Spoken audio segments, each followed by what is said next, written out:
Hi guys, जैसा कि आप देख रहे हैं कि राजस्थान एसआई का जो मुद्दा है वो दिन पर दिन तूल पकड़ता जा रहा है। यानी सोशल मीडिया के ऊपर पिछले 4 सालों में सबसे ज़्यादा चर्चा का विषय अगर कोई मुद्दा रहा है तो वो राजस्थान एसआई का मुद्दा है। एकमात्र ऐसा मुद्दा है जो पिछले 4 सालों से लगातार पक्ष और विपक्ष बने हुए हैं।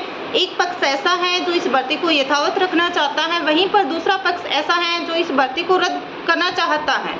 और रद्द करने के पीछे कई सारी वजह है। ऐसा नहीं है कि कोई ऐसे ही आके मुंह उठा के बोले जा रहा है कि इस भर्ती को रद्द कर दो। आप खुद सोचिए, जो सरकार 2021 में कांग्रेस की थी और जब बीजेपी आई थी, यानी बीजेपी को आना था, तो उन्होंने क्या क्या वादे किए थे कि आरपीएससी को भंग करेंगे। क्या आरपीएससी भंग हुई?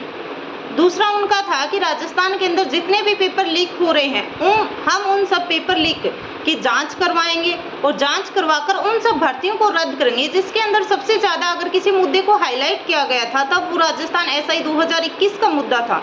फिर मैं जानना चाहती हूँ राजस्थान सरकार से भी और भाजपा के जितने भी मेंबर थे, जितने भी सदस्य थे जिन्होंने 2021 के अंदर टीका टिप्पणी की थी और राजस्थान एसआई भर्ती को रद्द करने के पक्ष में अपना समर्थन दिया था, आखिर वो अपनी सत्ता में आते ही इस भर्ती के लिए एकदम से मौन क्यों हो गए? आखिर ऐसी क्या वजह है कि वो जब विपक्ष में थे तब तो आवाज़ उठा रहे थे, पर जैसे ही उनकी सरकार आई राजस्थान के अंदर तो शायद वो इस मुद्दे को भूल ही गए हैं। कोर्ट तारीख पर तारीख मांगे जा रहा है, आखिर कब तक कोर्ट तारीख देगा? कोर्ट को अपना अंतिम निर्णय कब का ले लेना था, पर सारे सबूत होते हुए एसओजी की रिपोर्ट सबमिट है। जो कमेटी पहले गठित हुई थी जिसके अंदर रिपोर्ट पहले ही तैयार हो चुकी है, समझ से परे है कि आखिर उस रिपोर्ट में अब क्या बदलाव होगा, क्योंकि वही सदस्य हैं इस कमेटी के अंदर भी। दोबारा से जब मीटिंग होनी है इनकी तब वो सदस्य बदलेंगे नहीं। फिर किस बेसिस पर ये लोग कमेटी का अपना ही फैसला अपने द्वारा लिखे गए सब बदल देंगे? पर हो सकता है कि ये बदल भी दे, क्योंकि जब बीजेपी विपक्ष में थी तो हम बात करें इस मुद्दे को किसने नहीं उठाया? सचिन पायलट ने इस मुद्दे को उठाया, अभी हाल फिलहाल में मौन है। हनुमान बेनीवाल ने इस मुद्दे को उठाया, वो अब वापस से इस मुद्दे को उठा रहे हैं और काफ़ी टाइम से धरना प्रदर्शन कर रहे हैं। और उन्होंने जयपुर के अंदर 25 मई को एक बड़ी रैली का भी ऐलान कर दिया है कि वो बड़ी संख्या में 1 लाख युवाओं के साथ इस भर्ती को रद्द करने की मांग करेंगे। साथ में आरपीएससी को भंग करने की भी उनकी मांग है। इसके अलावा 2-3 मुद्दे इनके और भी हैं। इसके अलावा हम बात करें किरोड़ी लाल मीणा ने इस भर्ती को रद्द करवाने के लिए क्या कुछ नहीं किया। सत्ता में होते हुए भी वो सड़क पर आए। कितनी बार हमने देखा जब विकास भिदोड़ी जो आंदोलन कर रहे थे तो जब बार बार उनके समर्थन में किरोड़ी लाल मीणा आए, पर अपनी ही सरकार में होते हुए उन्हें दिखाई दे रहा था कि उनकी बात नहीं मानी जाएगी, या फिर कहीं ना कहीं हम ये भी बोल सकते हैं कि उन्हें भी इस भर्ती में दबा दिया गया है। क्या कारण है कि जब हनुमान बेनीवाल अभी धरना प्रदर्शन कर रहे हैं तो किरोड़ी लाल मीणा क्यों नहीं इस आंदोलन का समर्थन कर रहे? क्यों नहीं वो आकर बैठ जाते? अगर हम बात करें, कहीं ना कहीं हर कोई यहाँ पर राजनीतिक रोटियां सेक रहा है, ये कहना बिल्कुल भी अनुचित नहीं है, क्योंकि ये फैक्ट है। जब कोई पक्ष में होता है तो कुछ बोलता है, जब उनकी सरकार आती है तो वो सारे मुद्दों को एक्चुअल में भूल जाते हैं। क्यों नहीं किरोड़ी लाल मीणा इस मुद्दे को समर्थन दे रहे? वो इस मुद्दे में आकर, यानी जो आंदोलन चल रहा है वहाँ बैठ सकते हैं। क्यों आखिर सचिन पायलट मौन है? क्यों नहीं सचिन पायलट आंदोलन का समर्थन कर रहे? इसके अलावा सतीश पूनिया ने भी काफ़ी कुछ बोला था जो फिलहाल मौन है। इसके अलावा राजेंद्र राठौड़ ने भी बहुत कुछ बोला था, वो भी फिलहाल मौन है। इसके अलावा खुद भजनलाल सरकार के मैं बात करूं, हमारे माननीय मुख्यमंत्री जी की बात करूं तो उनके भी ट्वीट 2021 के किए हुए हैं कि किस तरह से वो बार बार आरपीएससी को भंग करने की मांग कर रहे थे। फिर आखिर ऐसा क्या हुआ कि सत्ता में आते ही वो इस मुद्दे को भूल गए और कमेटी पर कमेटी का खेल खेला जा रहा है। इसके अलावा उपेंद्र यादव जो किसी टाइम में स्वयं को बेरोजगारों का नेता कहा करता था, वो उस मुद्दे को रद्द करवाने के लिए 2021 में वो बंदा शहीद स्मारक पर आया था। उसने काफ़ी बार इस भर्ती को रद्द करवाने के लिए मांग की थी। फिर क्या कारण है कि वो सब के सब अभी मौन हो गए, जबकि एसओजी ने कितने जांच की है उसके अंदर किस तरह से सामने पाया है कि हद से ज़्यादा जो है फर्जीवाड़ा हुआ है, गोपनीयता भंग हुई है। क्या ऐसी भर्ती की कोई साख बची है जिस भर्ती में आरपीएससी के सदस्य तक लिप्त हैं। आप खुद सोच के देखिए कि आरपीएससी के मेंबर्स इस भर्ती के अंदर इन्वॉल्व हैं फर्जीवाड़े में, तो कितने बड़े स्तर पर इस भर्ती का फर्जीवाड़ा हुआ होगा। पर हम ये नहीं बोल रहे कि इस भर्ती के अंदर सब के सब जो है फर्जीवाड़े से लगे हैं, पर हम ये बोल सकते हैं कि इस भर्ती में 50% से ज़्यादा फर्जी एसआई लगे हुए हैं। अगर हम बात करें, ट्विटर के ऊपर भी काफ़ी सारे लोग अपना पक्ष रख रहे हैं और विपक्ष रख रहे हैं। कई ऐसे कोई ऐसा ही भर्ती को रद्द करने की मांग कर रहा है तो वो लोग क्या करते हैं, उनकी मानसिकता इतनी ऊंची है कि कमेंट बॉक्स में जाएंगे और अभद्र भाषा का प्रयोग करेंगे। आप यहीं से अंदाज़ा लगा सकते हैं कि किस तरह से किसी गैंग को एक्टिव किया हुआ है कि जो भी इसके पक्ष में बोले, अगर कोई लड़की है तो आप उसको कमेंट बॉक्स में जाकर 2-3 गालियाँ लगा दो या गालियाँ लिख दो ताकि उसका मोरल डाउन हो, वो डिमोटिवेट हो और वो एसआई के मुद्दे के ऊपर लिखना बंद कर दे। पर इससे हम अपनी मानसिकता को रिप्रेजेंट कर रहे हैं कि हम अपने घर की बहन बेटियों के भी उसी नज़र से देखते हैं और एक्चुअल में जो कमेंट होते हैं इस तरह के अभद्र भाषा के, उनकी ट्विटर के ऊपर खुद की कोई आइडेंटिटी नहीं होती, खुद की कोई पहचान नहीं होती, फर्जी डीपी लगी हुई होती है उनकी। अगर हिम्मत है ना उनमें, जिस तरह से जो एसआई भर्ती को रद्द करवाने के लिए जितने भी बच्चे संघर्ष कर रहे हैं, जो भी बच्चे सोशल मीडिया के ऊपर एक्टिव है, उन सब की आप देखोगे तो उनका स्वयं की डीपी लगी हुई है, उनका ओरिजिनल नाम है। बट जो भर्ती रद्द नहीं करवाने के पक्ष में है ज़्यादातर, वो ऐसे हैं जिन्होंने फर्जी आईडी बना रखी है और अनाप शनाप कुछ भी लिखते रहते हैं। पर उन्हें इस चीज़ का ध्यान रहना चाहिए कि इससे हम लोगों के ऊपर कोई भी असर नहीं पड़ेगा। एक दल ऐसा भी है जो किसी टाइम में इस भर्ती को रद्द करवाना चाहता था, ऐसा गुट है ट्विटर के ऊपर। उनके अगर हम पुराने पोस्ट देखें तो ऐसे सामने आ रहे हैं, काफ़ी ज़्यादा वायरल हो रहे हैं, जो 2021 में जोर शोर से इस बात की मांग कर रहे थे कि इस भर्ती में बड़ी मात्रा में फर्जीवाड़ा हुआ है, ये भर्ती रद्द होनी चाहिए।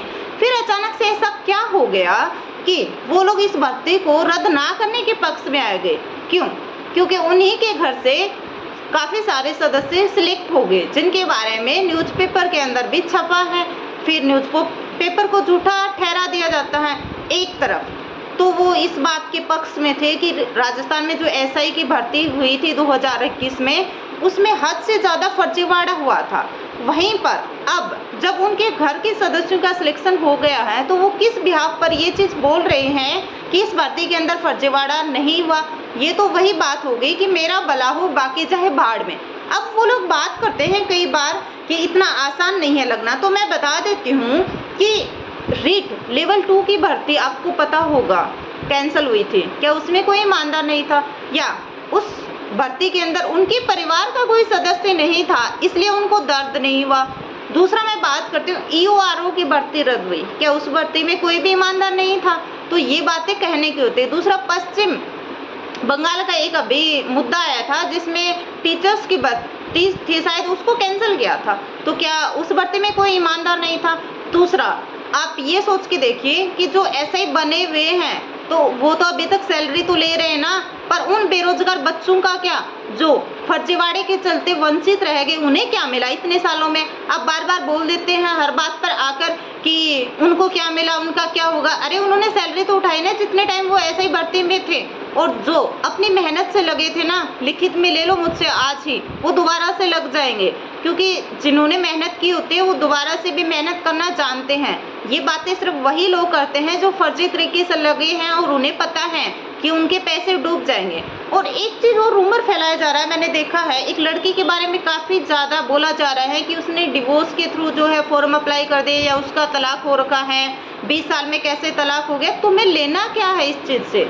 उसका 20 साल में तलाक हो, उसका 18 साल में तलाक हो, उसका 22 साल में तलाक हो, आप लोगों को क्या लेना देना इस चीज़ से? ये उसका निजी मामला है, पारिवारिक मामला है, और इसमें आपको बोलने का कतई हक नहीं है। आपने उसको पैदा नहीं किया, आप उसको खाना खिला के नहीं गए, या आपने ना तो उसकी शादी करवाई, ना ही आपने उसका खर्चा उठाया है किसी भी तरह का। तो आप ये एलिगेशन नहीं लगा सकते किसी के ऊपर कि आपने तलाक के कोटे से भरा है। अगर आपके पास कोई प्रूफ है तो आप उसको साबित कीजिए। बेबुनियाद किसी के बारे में कुछ भी मत बोलिए। हो सकता है उसके साथ हुआ हो, अगर हुआ है तो आपको क्या पता है कि वो किस परिस्थिति से गुजरी है, या उसकी क्या मजबूरी रही, या फिर उसका खुद का डिसीजन होगा जो उसने डिवोर्स लिया। इसमें ऐसी कोई बुराई तो है ही नहीं। ना जाने हमारे देश में कितनी महिलाएं ऐसी हैं जो डिवोर्स लेती हैं, क्या वो सारी की सारी गलत हैं? तो आप किस तरह से एक डिवोर्स जैसे शब्द को इस्तेमाल करके इस भर्ती का और डिवोर्स का, पहले तो आप मुझे इतना सा बता दीजिए कि लेना देना क्या है, इस चीज़ से क्या फ़र्क पड़ता है। अगर उसने अप्लाई किया है फॉर्म, अगर उसका डिवोर्स हो भी रखा है, तो उस चीज़ से आपको लेना देना क्या है। आप किसी भी बच्चे के कॉलेज की मार्कशीट को सोशल मीडिया के ऊपर वायरल कर रहे हो, अरे आपकी सद्बुद्धि है भी कि नहीं, या मैं ये बोलूँ कि सद्बुद्धि तो छोड़िए, आपके अंदर तो बुद्धि भी नहीं है। कॉलेज के अंदर आपको भी पता है आज के टाइम में किस तरह से पेपर्स होते हैं और किस तरह से हम पास होते हैं, तो आप कॉलेज के नंबर्स का और इनका कोई लेना देना नहीं है। कॉलेज के अंदर तो इस हद तक चीटिंग होती है कि आपको अलग से कमरे के अंदर बैठाकर नकल करवा दी जाती है। जिस तरह से आज के हमारे प्राइवेट कॉलेजेस की बात की जाए, प्राइवेट कॉलेज जितने भी हैं उससे आप सब जो है अनदेखी नहीं है, आप सबको पता है इस चीज़ का। फिर आप किसी की मार्कशीट, और लोग की मार्कशीट है वो, आप मुझे ये बताइए आप वो मार्कशीट दिखाकर साबित क्या करना चाह रहे हैं, किस बिहाफ पर, किस बेसिस पर आप एलिगेशन लगा रहे हैं। पहली बात तो अपनी बात में तर्क लेके आइए, तार्किकता लेके आइए, कोई आपत्ति नहीं है, आप अपने विचार रखिए, पर विचार रखने का थोड़ा तरीका है वो तो ढंग का रखिए, कोई ऑथेंटिक सोर्स तो लेके आइए आप। दूसरा, आप ये बोल रहे हैं कि इस भर्ती में कितने सारे ऐसे हैं जो पहले से राजकीय सेवा में थे, यानी सरकारी नौकरी में थे, तो आप मुझे ये बताइए कि कहाँ ऐसा लिखा है कि जो पहले से सरकारी नौकरी में है वो फर्जीवाड़ा नहीं करेंगे। कहाँ ऐसा लिखा हुआ है कि जो पहले से सरकारी नौकरी में है वो किसी तरह के किसी भी करप्शन के अंदर भागीदार नहीं होंगे। एसडीएम हनुमान राम के बारे में आप सबने देखा है कि किस तरह से उन्होंने डमी कैंडिडेट के रूप में भी बैठा है, तो आप किस तरह से बोल सकते हैं कि जो पहले से सरकारी नौकरी में है वो किसी तरह का कोई भी भ्रष्टाचार नहीं करेगा या वो किसी भी तरह का कोई भी फर्जीवाड़ा नहीं करेगा। दूसरा केस, आरएस मेंस की कॉपियां सामने आ रही है जिसमें कुछ लिखा हुआ नहीं है फिर भी नंबर दिया हुआ है। इसके अलावा काफ़ी सारी ऐसी कॉपियां हैं कि सेम आंसर लिख रखा, उसके बाद भी नंबर में हद से ज़्यादा ऊपर नीचे हैं। किसी को खाली कॉपी में 0.5 देकर आगे बढ़ाया जा रहा है, किसी को इंटरव्यू में ज़्यादा नंबर दिए जा रहे हैं, किसी को नॉर्मलाइजेशन में फ़ायदा पहुंचाया जा रहा है। कहाँ कहाँ फर्जीवाड़ा नहीं है और किस किस चीज़ को लेकर हम बोले, हमें तो ये नहीं समझ आ रहा। आप बोलते हो 2021 की भर्ती हुई थी, अब तक कर क्या रहे हो, एक भी मार्कशीट दिखा दो। पहली बात, आप होते कौन हो मार्कशीट देखने वाले किसी की भी? आपको क्या हक है? अगर इतना ही हक है मार्कशीट देखने का तो आप नरेंद्र मोदी की मार्कशीट दिखा दीजिए मुझे। बीजेपी के जितने भी बड़े बड़े नेता हैं उनकी मार्कशीट देखिए ना, आप मान जाऊंगे मैं आपको। पहले उनकी मार्कशीट लेके आइए, कॉलेज की, 10th की, 12th की, उसके बाद हमारी मार्कशीट की बात कीजिए। मार्कशीट देखने का इतना ही शौक है ना, तो सबसे पहले जो देश के सर्वोच्च पद के ऊपर बैठे हैं हमारे पीएम हैं माननीय नरेंद्र मोदी जी, उनके मार्कशीट देखिए ना। ये बेतुकी बातें मत कीजिए। आप किसी और के बारे में आप बोल रहे हो कि आपको क्या लेना देना, आपने पेपर दिया था। अरे क्या फ़र्क पड़ता है मैंने पेपर दिया था या नहीं? क्या मैं हमारे प्रदेश के अंदर जो गलत हो रहा है उसके खिलाफ आवाज़ ना उठाऊं? क्या जो मुझे अपनी खुली आंखों से दिखाई दे रहा है कि किस हद तक किसी भर्ती में फर्जीवाड़ा हुआ था, क्या मैं सिर्फ इसीलिए चुप रहूं कि मैंने इस भर्ती का फॉर्म नहीं अप्लाई किया था या मैंने पेपर नहीं दिया था? क्यों? और क्या इसीलिए आवाज़ नहीं उठाऊं कि मेरे कम नंबर आए थे या मैं उस पेपर में फेल हो गई थी? माना कि मैं उस पेपर में फेल हो गई थी, माना कि उस पेपर में हमारे अच्छे नंबर नहीं आए, या फिर हम ये भी मानते हैं कि हमने वो फॉर्म ही अप्लाई नहीं किया था और उस टाइम पेपर भी नहीं दिया था, तो क्या अब हम सब कुछ देखते हुए, एसओजी की रिपोर्ट देखते हुए, न्यूज़पेपर में जो खुलासे हो रहे हैं वो देखते हुए और जिस तरह से इंटरव्यू वायरल हो रहे हैं जो फर्जी तरीके से ऐसा ही लगे हैं, वो सब देखते हुए अपनी आंखों के ऊपर पट्टी बांध ले हम आवाज़ उठाएंगे और अपनी एक बुलंद आवाज़ उठाएंगे सच के लिए, सच्चाई के लिए, ताकि भविष्य के अंदर किसी और बच्चे के साथ गलत ना हो, आने वाले समय में हमारे साथ किसी तरह का कोई भी फर्जीवाड़ा ना हो। तो ये उन लोगों की लड़ाई नहीं है जो ऐसा ही भर्ती में कुछ एक नंबर से रह गए, या फिर बोल रहे हो ना कि जिन्होंने फॉर्म भरा था, नहीं भरा था, पेपर दिया था कि नहीं दिया था, कितने नंबर आए कितने नहीं। ये लड़ाई सच में इस सिस्टम के खिलाफ है, फर्जीवाड़े के खिलाफ हैं। जो लोग डमी बैठे, ना जाने कितने सारे बच्चे ऐसे हैं जो डमी बैठे थे और कितने सारे लोग ऐसे हैं जिन्होंने पेपर खरीदा था। आप खुद सोचिए कि जिस भर्ती के अंदर आरपीएससी के सदस्य खुद इन्वॉल्व हो, उस भर्ती के अंदर किस हद तक फर्जीवाड़ा हुआ होगा, नॉर्मलाइजेशन के नाम पर, कभी इंटरव्यू के नाम पर, तो कभी डमी कैंडिडेट के नाम पर। तो जैसा कि आप सब देख रहे हैं काफ़ी लंबे टाइम से जो है इसके ऊपर चर्चाएं हो रही हैं, कोर्ट भी जो है वो तारीख पर तारीख दिए जा रहा है। अब देखना ये होगा कि 25 मई को हनुमान बेनीवाल जो आंदोलन रख रहे हैं जो आंदोलन उन्होंने रखा हुआ है और उसके लिए जो बड़ी मात्रा में रैली होने वाली है, उसके अंदर देखना ये है कि लड़ाई आर पार की होने वाली है, जीत आखिर किसकी होती है। कहते हैं सच को कभी हराया नहीं जा सकता, सत्य को पराजित नहीं किया जा सकता। कुछ टाइम के लिए सत्य मौन हो सकता है, थोड़ा पीछे हो सकता है, पर अंत में सत्य किसी से छुपता नहीं है। किसी की पर्सनल लाइफ को टारगेट करना बंद कर दीजिए। किसी के निजी जीवन में ताक झाक करने से कुछ भी हासिल होने वाला नहीं है। कौन किसके साथ घूम रहा है, कौन कहाँ जा रहा है, किसका तलाक हो रखा है, किसका नहीं हो रखा, इस चीज़ का SI भर्ती से कोई भी लेना देना नहीं है। बात सिर्फ फर्जीवाड़े की है, बात डमी कैंडिडेट्स की है, बात RPSC के मेंबर्स ने जो घोटाला किया था उसकी है, बात नॉर्मलाइजेशन के नाम पर जो खिलवाड़ किया जा रहा है प्रदेश के युवाओं के साथ उस चीज़ की है।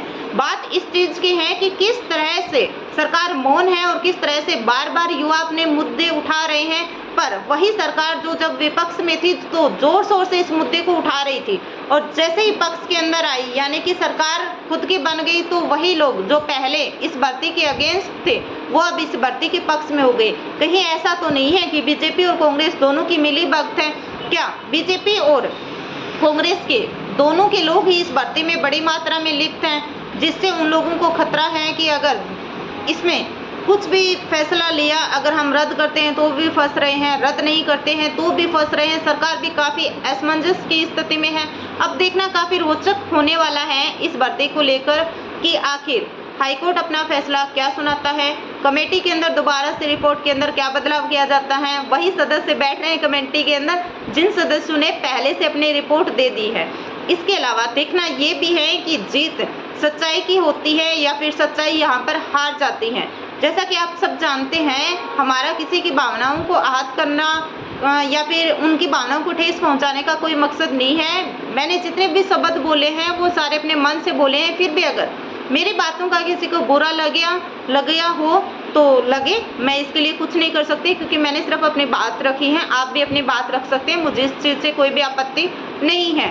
दूसरी बात, इस भर्ती को लेकर जिस तरह से अगर कोई बयान दे देता है तो उसका पूरा बयान ना दिखाकर आप वो छोटा सा बयान कट करते हो जिसमें आपको लगे कि हम इसको तोड़ मरोड़ कर दूसरे तरीके से इस्तेमाल कर सकते हैं। तो मैं बता देती हूँ कि आज के टाइम में कोई भी इंसान अंधा नहीं है, ना ही कोई भी इंसान बेवकूफ़ है। उसके सोचने समझने की क्षमता है। प्रत्येक इंसान अपने स्तर पर सोचना।